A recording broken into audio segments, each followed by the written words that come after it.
नमस्कार, आदाब, सत श्री अकाल। मैं हूं एडवोकेट स्वीकार और आज की ये वीडियो बड़े ही गंभीर टॉपिक के कश्मीर की समस्या है क्या उसको समझने के लिए। तो कश्मीर की समस्या को समझने के लिए सबसे पहले इसके इतिहास में, इसके बैकग्राउंड में जाना पड़ेगा। तो बैकग्राउंड शुरू है 1586 में कश्मीरी रियासत पे मुगलों का कब्जा था। मुगलों के बाद ये अफगानों के पास आई और अफगानों से 1619 में सिखों ने इसको ले लिया। सिखों के बाद सिखों से युद्ध करने के लिए ब्रिटिशर्स ने इसको लेकर और डोगरा साम्राज्य को ये सौंप दी। डोगरा के अंदर जो महाराजा गुलाब सिंह थे, महाराजा हरि सिंह का नाम आप लोग सुनते हो, तो महाराजा हरि सिंह के जो पूर्वज थे वो महाराजा गुलाब सिंह थे। और महाराजा गुलाब सिंह के बाद 1846 के बाद ये 1947 में महाराजा हरि सिंह के पास थी। जब भारत और पाकिस्तान का बंटवारा होने वाला था उस वक्त ये महाराजा हरि सिंह के पास थी। अब यहां से शुरू करते हैं। महाराजा हरि सिंह जो थे वो इस बात को मानते थे कि हमारा ये जो कश्मीर है ये एक न्यूट्रल राज्य होना चाहिए, न्यूट्रल देश होना चाहिए। न्यूट्रल का मतलब ना तो ये कश्मीर का और ना ही ये पाकिस्तान का, क्योंकि उस वक्त कहा गया था, जब बंटवारे के वक्त ये बात कही गई थी कि जो भी चाहे तो पाकिस्तान में आ जाए और जो भी चाहे तो हिंदुस्तान में आ जाए, रियासतें जितनी भी हैं हिंदुस्तान के अंदर। तो लेकिन हरि सिंह चाहते थे कि ये न्यूट्रल रहे। लेकिन शेख अब्दुल्ला जो उस वक्त वहां की एक पार्टी थी, पॉलिटिकल पार्टी, नेशनल कॉन्फ्रेंस जो आज भी है, नेशनल कॉन्फ्रेंस के जो फाउंडर थे शेख अब्दुल्ला, वो ये मानते थे कि नहीं, यहाँ पर डेमोक्रेसी होनी चाहिए। जैसे चुनाव होके वहां का जो भी राजा या प्रधानमंत्री जो भी चुना जाए, चुनाव से चुना जाए और लोगों का चले वहां पर। लेकिन शेख अब्दुल्ला इस मत में थे और राजा हरि सिंह चाहते थे नहीं, यहाँ पर ये राजशाही चलती रहे और ना मैं पाकिस्तान में जाऊं और ना मैं वहां पर जाऊं। लेकिन 1947 में ही जिन्ना, जो पाकिस्तान के जो प्रधानमंत्री थे, जिन्ना ये चाहते थे, उन्होंने एक थ्योरी दी कि क्यों ना 2 नेशंस बनाई जाए, 2 देश बनाए जाए। 2 नेशंस में उन्होंने कहा कि धर्म के आधार पे जो हिंदू हैं वो इस देश में रह जाएं हिंदुस्तान में, और जो मुसलमान है वो एक नया देश पाकिस्तान बन जाए। तो धर्म के आधार पे जब हुआ और कहा गया कि सारी रियासतें जहां जाना चाहे, तो हरि सिंह जी ने चूज किया कि ना मैं हिंदुस्तान में जाऊंगा ना मैं पाकिस्तान में जाऊंगा। लेकिन पाकिस्तान के साथ एक एग्रीमेंट साइन किया, हरि सिंह जी ने पाकिस्तान के साथ एक स्टैंड स्टिल एग्रीमेंट साइन किया 1947 के अंदर। उस स्टैंड स्टिल एग्रीमेंट के अंदर क्या था कि मैं पाकिस्तान में शामिल तो नहीं हुआ, हरि सिंह जी ने कहा कि पाकिस्तान में शामिल नहीं हुए, लेकिन हमारी रोड वगैरह, हमारे रास्ते, हमारा आना जाना सब कुछ खुला रहेगा, एक दूसरे के यहाँ पर आ जा सकते हैं। लेकिन वहां पर जो कश्मीर के अंदर थे वो 77% जो पॉपुलेशन थी वो मुसलमानों की पॉपुलेशन थी कश्मीर के अंदर। तो मुसलमान बहुत से ऐसे भी थे जो पाकिस्तान में जाना चाहते थे, लेकिन हरि सिंह चाहते थे कि ना ये पाकिस्तान में जाए ना ये वहां जाए। लेकिन इस बात को देखते हुए 77% मुस्लिम पॉपुलेशन की वजह से वहां पर कम्युनल वायलेंस होने लगा, हिंदू और मुसलमानों के बीच में कम्युनल यानी कि सांप्रदायिक दंगे होने लगे। और दूसरा क्या था, पुंछ एरिया जो है कश्मीर का, पुंछ एरिया के अंदर वहां पर बहुत ज्यादा विरोध होने लगा इस बात का। हरि सिंह ना तो वहां जा रहे थे और ना वहां जा रहे थे।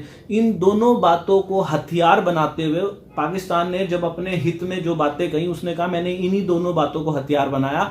और इन दोनों बातों को मद्देनजर रखते हुए पाकिस्तान ने कुछ पख्तून लड़ाके जो थे, कबायली जिनको बोलते हैं, उन कबायलियों को भेज दिया हरि सिंह की वहां पर कब्जा करने के लिए, कश्मीर पे कब्जा करने के लिए। तो जो पख्तून थे, जो फाइटर थे, बहुत आगे तक कबायली आ गए और उन्होंने काफी हद तक कब्जा कर लिया वहां पर हरि सिंह के साथ। तो हरि सिंह ने भारत से मदद मांगी। हरि सिंह ने भारत को कहा कि प्लीज मेरी मदद करो वरना ये मुझ पे कब्जा कर लेंगे। तो भारत ने कहा कि हमारे पास कोई लीगल अधिकार नहीं है आपकी मदद करने के लिए। अगर आप हमें लीगल अधिकार देना चाहते हो तो आपको एक एग्रीमेंट साइन करना पड़ेगा, एग्रीमेंट ऑफ एक्सेशन। तो agreement of accession Hari Singh ji ने साइन कर दिया 26 अक्टूबर 1947 को। वो एग्रीमेंट साइन होने के बाद भारत ने अपनी मिलिट्री फोर्सेस वहां पर भेजी और पाकिस्तानियों को जिस हद तक वापस धकेल सके उन्होंने वापस हद तक धकेल दिया। लेकिन पाकिस्तान ने ये जो काम किया था, उसने कबायली जो वहां पर भेजे थे, उसने कहा कि हम इसको नहीं मानते, ये जो इन्होंने किया है हम इसको बिल्कुल भी नहीं मानते। क्योंकि जो एक तो ये वहां के अनपॉपुलर नेता है हरि सिंह जी, उन्होंने बोला कि ये पॉपुलर ही नहीं है। दूसरा उन्होंने क्या बोला कि वहां की पब्लिक की जो विल है उसके अगेंस्ट है ये। लेकिन फिर भी भारतीय सेना वहां पर गई और भारतीय सेना, क्योंकि वहां पर रास्ता भी नहीं था पहुंचने का, तो भारतीय सेना जहाज के द्वारा वहां पर गई और वहां पर जाकर उन्होंने पाकिस्तानी सेना को काफी हद तक पीछे खदेड़ा। कश्मीर और पाकिस्तान की इस लड़ाई के अंदर जिस हिस्से पर पाकिस्तान ने कब्जा कर लिया उसे आजाद कश्मीर का नाम दिया गया। आज़ाद कश्मीर की राजधानी आज भी मुजफ्फराबाद है। और दूसरा हिस्सा जो पाकिस्तान ने कब्जे में किया, जो पाकिस्तानी ऑक्यूपाइड कश्मीर जिसको कहा जाता है, उसमें गिलगिट और बलिस्तान 2 जगहें आती हैं, उसके ऊपर भी पाकिस्तान ने कब्जा कर लिया। तो इन दोनों जगहों पे कब्जा होने के बाद वहां पर हरी सिंह जी ने, जब भारतीय सेना वहां पर आ गई, सारा का सारा एडमिनिस्ट्रेशन जो था वो शेख अब्दुल्ला को सौंप के हरी सिंह वहां के जो राजा थे वो कश्मीर घाटी को ही छोड़कर चले गए। तो अब शेख अब्दुल्ला के आ जाने के बाद इस बीच में मैं आप लोगों को एक और बात भी बता दूं कि कश्मीर केवल पाकिस्तान ने ही नहीं कब्जाया हुआ। कश्मीर का एक हिस्सा जो आप मैप पे देखोगे तो पिंक कलर की जो लाइन है इस तरफ में, वो हिस्सा चाइना ने भी कब्जाया हुआ। जो हमारी लड़ाई हुई थी चाइना के साथ, वो उसके अंदर चाइना ने भी, लेकिन उसकी बात हम आगे करेंगे। लेकिन इस विषय को सुलझाने के लिए, ये जो इंडिया और पाकिस्तान का विषय हो गया था अब लड़ाई के बाद, अब ये भी नहीं क्लियर हो रहा था कि ये पाकिस्तान का हिस्सा है या हिंदुस्तान का। तो अपने इस मुद्दे को सुलझाने के लिए नेहरू जी ने यह डिसीजन लिया कि हम यूएन के अंदर इसको लेकर जाएंगे 1948 के अंदर, यूनाइटेड नेशंस के अंदर इस विषय को। तो जब यूनाइटेड नेशंस के अंदर इसको ले जाने के लिए, तो वहां पर एक कमेटी का गठन हुआ यूनाइटेड नेशन के अंदर, United nation commission for India and Pakistan इसका नाम रखा गया। वो कमीशन बनी, लेकिन वो कमीशन 5 सदस्यों की कमीशन थी, वो फेल हो गई बुरी तरह, उसका कोई नतीजा नहीं निकला। बहुत से लोग गए भी, पाकिस्तान में भी गए, कश्मीर में भी गए और हिंदुस्तान में भी आए, लेकिन वो कमीशन फेल हो गई। तो उसके बाद यूनाइटेड नेशन सिक्योरिटी काउंसिल जो है, उसने एक रेजोल्यूशन पास किया कि अगर आप वो रेजोल्यूशन आज भी खुला है, चाहे तो उसको आज भी माना जा सकता है। उसका नाम था resolution 47 of United nation security council. ये याद रखिएगा, आप गूगल पे देख भी सकते हो, यूनाइटेड नेशन रेजोल्यूशन 47 है, यूनाइटेड नेशन सिक्योरिटी काउंसिल 47। तो इसके अंदर 3 स्टेप्स थे, 3 ही बातें बोली गई थी। अगर ये तीनों बातें मान ली जाएं, लेकिन उसकी क्या बात थी कि एक तो ये कॉन्सिक्वेल है। कॉन्सिक्वेल का मतलब कि पहली बात मानोगे तो ही दूसरी बात पे आओगे, दूसरी मानोगे तो ही तीसरी पे आओगे। अब ये 3 बातें थी क्या? सबसे पहली बात जो इसके अंदर थी वो ये थी कि पाकिस्तान जो है अपने, इन्होंने जो पाकिस्तानी ऑक्यूपाइड जगह पर, जो उन्होंने जितने भी पाकिस्तानी ऑक्यूपाइड कश्मीर जो है वहां पर जितने भी उनके नेशनलिस्ट हैं, जितने भी लोग वहां के रहने वाले हैं, पाकिस्तानी हैं, उनको वापस बुला ले और अपनी सेनाएं काफी हद तक हटा ले। अगर ये स्टेप पूरा हो जाता है तो दूसरा स्टेप जो था वो भारत के ऊपर भी ये था कि भारत भी अपनी वहां से जो हमने इतनी ज्यादा आर्मी भेजी हुई है वो सारी मिलिट्री और आर्मी वो वापस हटा ले। भारत केवल उतनी ही मिलिट्री या आर्मी वहां पर रखी जाए जितनी की वहां पर शांति और व्यवस्था मेंटेन करने के लिए जरूरी है। लेकिन पाकिस्तान ने पहला पॉइंट पूरा नहीं किया तो इंडिया ने दूसरा पॉइंट पूरा नहीं किया। और तीसरा पॉइंट जो इसका था, वो तीसरा पॉइंट ये था कि अगर ऐसा हो जाता है, जो ऊपर के 2 पॉइंट हो जाते हैं, तो तीसरे पॉइंट में था कि वहां पर एक जनमत संग्रह करा के लोगों से ही पूछ लिया जाए कि वो भारत में रहना चाहते हैं कि पाकिस्तान में रहना चाहते हैं। लेकिन क्योंकि पहले 2 पॉइंट ही नहीं हुए तो तीसरा कहां से होता। ये रेजोल्यूशन 47 आज भी खुला हुआ है, अगर लोग करना चाहें इसको फॉलो, तो ये रेजोल्यूशन 47 आज भी इसके रास्ते खुले हुए हैं। लेकिन पाकिस्तान ने यह बोला कि हम अगर अपनी आर्मी हटा देंगे तो हिंदुस्तान वहां उस एरिया पे कब्जा कर लेगा। हिंदुस्तान ने कहा कि अगर हमने अपनी आर्मी हटा ली तो पाकिस्तान इस पे कब्जा कर लेगा। तो दोनों का ही कहना ठीक था और दोनों ने नहीं हटाई, लेकिन यह आज तक नहीं हो पाया। तो ये तो मामला वहां का था। अब उसके अलावा वहां पर 1948 के अंदर एक बार हिंदुस्तान और पाकिस्तान के बीच में सीज फायर हुआ। सीज फायर का मतलब हुआ कि गोलाबारी रोक दी गई, जो आपस में गोलियां चल रही थी उसको रोक दिया गया। वो गोलाबारी रोकने के बाद वो जो जगह थी जहां पर हिंदुस्तान और पाकिस्तान की जो सेनाएं थी उसको लाइन ऑफ कंट्रोल कहा गया। लाइन ऑफ कंट्रोल जो है वो line of control de facto border line बन गई। डिफेक्टो का मतलब है कि मान ली गई, वो एक्चुअल में इंटरनेशनल बॉर्डर नहीं है, लेकिन वो मान ली गई लाइन ऑफ कंट्रोल जो थी कि यही है।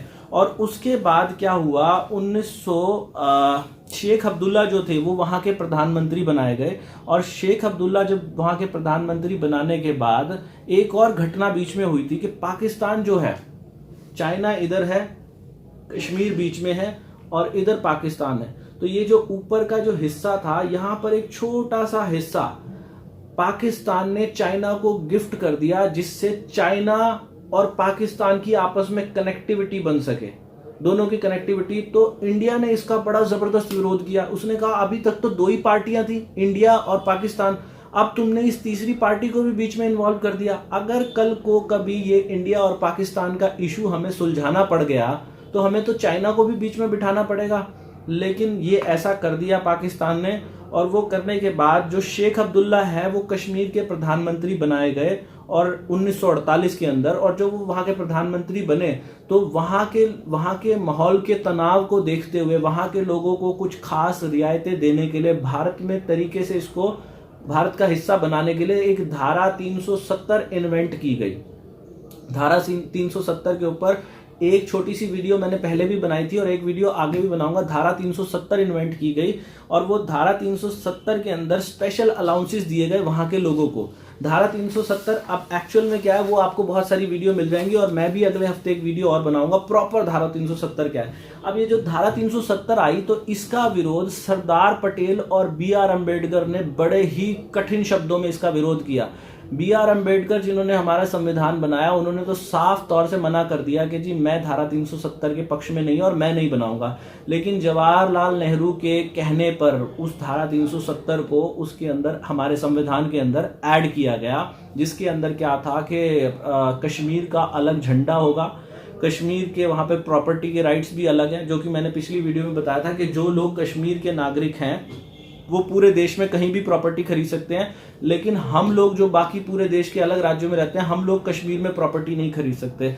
कश्मीर की लड़की अगर भारत में कहीं पे भी शादी कर ले किसी से तो उसके सारे अधिकार कश्मीर के खत्म हो जाएंगे, और कश्मीर की लड़की अगर पाकिस्तान के किसी इंसान से शादी कर ले तो वो पाकिस्तान का सिटीजन कश्मीर का सिटीजन बन जाएगा, और कश्मीर का सिटीजन बनते ही वो इंडिया का सिटीजन अपने आप बन जाता है। तो ऐसे 370 के अंदर ऐसी बहुत सारी चीजें हैं जो एक वीडियो अलग से बनाई जा सकती है 370 के ऊपर। तो खैर 1953 के अंदर शेख अब्दुल्ला जो थे उनको गद्दी से हटा दिया गया, और उनको क्योंकि उनका केंद्र सरकार से कोई डिस्प्यूट चल रहा था और उस डिस्प्यूट के चलते उनको गद्दी से हटा के 11 साल के लिए शेख अब्दुल्ला को जेल में डाल दिया गया। लेकिन 11 साल के बाद शेख अब्दुल्ला को वापस जब वो जेल से आए तो उनको दोबारा से वहां का मुख्यमंत्री बनाया गया और पाकिस्तान भेजा गया इस प्रॉब्लम को सॉल्व करने के लिए। अब मैं ये बोल रहा हूँ ना प्रधानमंत्री, पीछे मैं एक बात बताना भूल गया, पहले कश्मीर का जो मुख्यमंत्री होता था उसको प्रधानमंत्री ही कहा जाता था, सदर रियासत कहा जाता था। अब सीएम बोलने लगे हैं, चीफ मिनिस्टर बोलने लगे हैं, लेकिन पहले पीएम बोला जाता था। तो 1964 के अंदर एक बार दोबारा शेख अब्दुल्ला को पाकिस्तान भेजा गया, वहां उनका बड़े अच्छे से स्वागत हुआ, लेकिन वो बातचीत जो थी शांति समझौता करने के लिए शेख अब्दुल्ला वहां पर गए थे, वो बातचीत हो नहीं पाई क्योंकि नेहरू जी की मृत्यु हो गई। और 1974 में इंदिरा शेख समझौता हुआ, जिसके अंदर शेख अब्दुल्ला जो वो जनमत कराने की मांग पर अड़े हुए थे अब तक, उन्होंने उस मांग से इनकार कर दिया कि मैं नहीं मांग करूंगा जनमत कराने की, तो उनको दोबारा से वहां का मुख्यमंत्री बनाया गया और 1982 तक वो वहां के मुख्यमंत्री बने रहे। उनकी मृत्यु के बाद उनके बेटे फारूक अब्दुल्ला, जिनको आजकल भी आप टेलीविजन पे देखते हो, उनको वहां का चीफ मिनिस्टर बनाया गया। तो फारूक अब्दुल्ला वहां के चीफ मिनिस्टर बने। उसके बाद की एक घटना होती है 1984 के अंदर। 1984 में भारत की सेना ने सियाचिन ग्लेशियर के ऊपर कब्जा किया, कश्मीर में जो उत्तर साइड में पड़ता है, वहां पर सियाचिन ग्लेशियर के ऊपर भारतीय सेना ने कब्जा कर लिया। उस कब्जे का क्या फायदा था, जो मैंने आपको पीछे अभी बताया था ना कि यहाँ पर चाइना है, यहाँ पर कश्मीर है और यहाँ पर पाकिस्तान है, और ये बीच का हिस्सा जो है पाकिस्तान ने चाइना को गिफ्ट कर दिया। तो ये बीच में एक छोटी सी जगह है सियाचिन ग्लेशियर, उस सियाचिन ग्लेशियर पे भारत की सेना ने कब्जा कर लिया, जिससे चाइना और पाकिस्तान की कनेक्टिविटी कट गई। आज भी पाकिस्तान पूरी कोशिश कर रहा है कि वो किसी तरीके से सियाचिन पे कब्जा कर ले ताकि पाकिस्तान और चाइना की कनेक्टिविटी आपस में बन जाए। तो ये घटनाक्रम था जी। इसके बाद क्या हुआ, अब ये बात आ जाती है मेन के कश्मीर के अंदर उग्रवाद कहां से आया। ये उग्रवाद 1990 से पहले उग्रवाद नहीं था वहां पे। उग्रवाद कहां से आया, 1987 के अंदर जो इलेक्शन हुए कश्मीर के अंदर, जम्मू कश्मीर के अंदर जो इलेक्शन हुए, उस कश्मीर के अंदर नेशनल कॉन्फ्रेंस और इंडियन नेशनल कांग्रेस, जो कि कांग्रेस सरकार है, इन दोनों ने मिलकर एक ऐसी धांधली की इलेक्शन के अंदर, ऐसा बोलते हैं इतिहास में लिखा हुआ है कि इस तरीके की धांधली हुई कि वहां के लोगों ने इसका बड़ा जबरदस्त प्रोटेस्ट किया कि आपने तो ये गलत तरीके से सरकार बना दी है, बिल्कुल गलत तरीके से। इसका बहुत ज्यादा प्रोटेस्ट हुआ और लोगों के आपस में बीच में इतने ज्यादा झगड़े होने लगे इस बात को लेकर, वहां पर हद से ज्यादा लोग इसका विरोध करने लगे। इस विरोध का फायदा उठाते हुए पाकिस्तान ने जम्मू कश्मीर के अंदर जम्मू कश्मीर लिबरेशन फ्रंट और हिजबुल मुजाहिदीन, ये जो जिनका आप नाम सुनते हो टीवी पर, इन दोनों की मदद से वहां पर जवान कश्मीरी लड़कों को तैयार किया ये हिंसा भड़काने के लिए, आतंकवाद भड़काने के लिए। तो आईएसआई की मदद से, और वहां पे टेररिस्ट कैंप लगते थे पाक ऑक्यूपाइड कश्मीर के अंदर, वहां से लड़के भेजे जाते थे, लाइन ऑफ कंट्रोल के नीचे से भेज दिए जाते थे और तारों के नीचे से निकल के वो वहां पर आते थे और उनके जरिए यहाँ पर आतंकवाद फैलाया जाता था। अब 1990 के अंदर एक बड़ी जबरदस्त घटना हुई। कश्मीरी पंडित जिनके बारे में आप लोग बहुत ज्यादा सुनते हैं, तो कश्मीरी पंडित क्या था कि वहां की एक ऐसी कौम थी जो बहुत समृद्ध थी, उनके पास बहुत अच्छी अच्छी नौकरियां थी, अच्छे तरीके से वो रहते थे, पैसा भी था उनके पास, सब कुछ ठीक था उनके पास। लेकिन जब ये इलेक्शनों के अंदर धांधली हुई और प्रोटेस्ट हुआ और ये JNK लिबरेशन फ्रंट वाले और हिजबुल मुजाहिदीन और ये आतंकवादी छोटे छोटे जो तारों के नीचे से निकल के आ रहे थे, इनकी वजह से वो जो कश्मीरी पंडित थे वो माइनॉरिटी में थे, उनकी संख्या कोई ज्यादा नहीं थी वहां पे, वो 3 लाख के करीब ही थे वहां पर। और उनकी वजह से उन कश्मीरी पंडितों के साथ करीब करीब सुनने में आया कि 1 या 1.5 महीने के अंदर अंदर वहां पर 300 के करीब कश्मीरी पंडितों को मार दिया गया सरेआम। एक हाई कोर्ट के जो जज थे वो कश्मीरी पंडित थे और उनको सरेआम गोली मार दी गई। और ये सब कुछ होता देख वहां के जो कश्मीरी पंडित थे उन्होंने डिसाइड किया, और वो सारे के सारे करीब 2.5 से 3 लाख कश्मीरी पंडितों ने 19 जनवरी की रात एक साथ 2.5 से 3 लाख कश्मीरी पंडितों ने कश्मीर को छोड़ दिया। और कश्मीर को छोड़ के किसी ने जाके जम्मू के अंदर कैंप लगा लिए, कोई आगे आ गए, कोई कहीं आ गए, और आज भी वहां पर कश्मीरी पंडितों को वापस वहां पर दोबारा व्यवस्थापित करने के लिए, रिहेबिलिटेट करने के लिए मांग उठती है। आप टीवी पर देखते होंगे कि कश्मीरी पंडितों को वापस व्यवस्थापित क्यों नहीं किया जाता। तो आज भी उन लोगों के साथ बहुत बुरे हालत हैं, और ये बुरे हालत का जो कारण था, इन लोगों के साथ ऐसा क्यों हुआ था कि 1987 के अंदर जो फारूक अब्दुल्ला है, उन्होंने ये कहा था कि अगर आपने यहाँ पर राष्ट्रपति शासन लगा दिया, अगर गवर्नर को भेज दिया तो मैं इस्तीफा दे दूंगा। और सरकार ने यही किया कि वहां पर राष्ट्रपति शासन लगा के जगमोहन नाम के एक गवर्नर थे जिनको 1987 के अंदर कश्मीर में भेजा गया, और उनको भेजने के कारण वहां पर लॉ एंड ऑर्डर जो था वो बिल्कुल खत्म हो चुका था। जिसको जो जी में आ रहा था वो वैसा कर रहा था, इस वजह से उनको छोड़ना पड़ा। और उग्रवाद जो था इस बीच में बहुत ज्यादा बढ़ गया, वहां पर हिंसाएं होने लगी, पत्थरबाजी होने लगे, ये सारी चीजें बढ़ती चली गई। ये सब देखते हुए 1990 के अंदर एक स्पेशल एक्ट आर्मी का वहां पर पास करना पड़ा, जिसको बोलते हैं जम्मू एंड कश्मीर के अंदर आर्म्ड फोर्सेस के स्पेशल पावर्स का एक एक्ट वहां पर पास करने लगा, जिसको ASFA बोलते हैं। अभी तक ये सिर्फ नॉर्थ ईस्ट के अंदर पास किया गया था, लेकिन वहां पर इतने ज्यादा समस्याओं को देखते हुए इस एक्ट के तहत आर्मी को कुछ स्पेशल अधिकार मिले थे। 1990 से लेकर आज तक भी वो लागू है एक्ट। वहां पर आर्मी को अधिकार है वहां पर कि किसी को भी वो अरेस्ट कर सकते हैं बिना बताए। आर्मी को अधिकार है किसी को भी सूचना, एक बार जानकारी देकर, और उसे गोली मारी जा सकती है। आर्मी को अधिकार है बिना वारंट के किसी के घर में जाके सर्च कर सकते हैं। ये स्पेशल पावर इस एक्ट के तहत AFSPA इस एक्ट को बोलते हैं, आर्मी का ये स्पेशल एक्ट वहां पर पास कराया गया। और इसके साथ ही 2004 के अंदर देखा गया कि 2004 के अंदर यहाँ पर आतंकवाद जो है थोड़ा कम हो गया, जब सरकारों ने वहां पर सख्ती दिखानी शुरू की। और उसके बाद लेटेस्ट अपडेट जो आप आजकल देख रहे हो, यही मार्च के महीने के अंदर फरवरी के महीने के अंदर वहां पर हमारे 40 जवानों को RDX से भरी हुई एक गाड़ी जाकर टकराती है पुलवामा के अंदर, और हमारे 40 जवान उसके अंदर, BSF के 40 जवान मारे जाते हैं।